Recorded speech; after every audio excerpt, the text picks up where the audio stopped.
Hi friends, ఎన్నో benefits ఉన్న dry fruit laddu. దీనిలో ఉన్న పదార్థాలు బాదం, కాజు, walnuts, watermelon seeds, pumpkin seeds, పిస్తా, అంజీర్ and flax seeds and dates. వీటిని చిన్న చిన్న ముక్కలుగా కట్ చేసుకొని గీలో వేయించాలి. పిల్లలకైనా పెద్దలకైనా మనకి కావాల్సిన పోషకాలు అన్నీ ఈ ఒక్క లడ్డూలోనే లభిస్తాయి.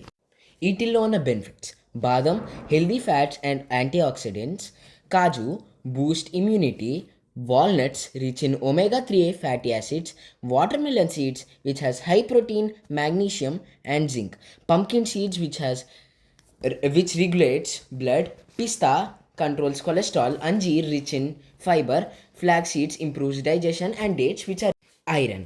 మనం డేట్స్ని కూడా వేపుకున్నాం కదా, దాన్ని ఇంకా ముందు వేపుకున్న వాటిని మిక్స్ చేసి మనకు కావాల్సిన లడ్డూ షేప్లో తయారు చేసుకోవాలి. ఆరోగ్యంగా జీవిద్దాం. మరిన్ని హెల్దీ రెసిపీస్ కోసం మా ఛానల్ని సపోర్ట్ చేయండి.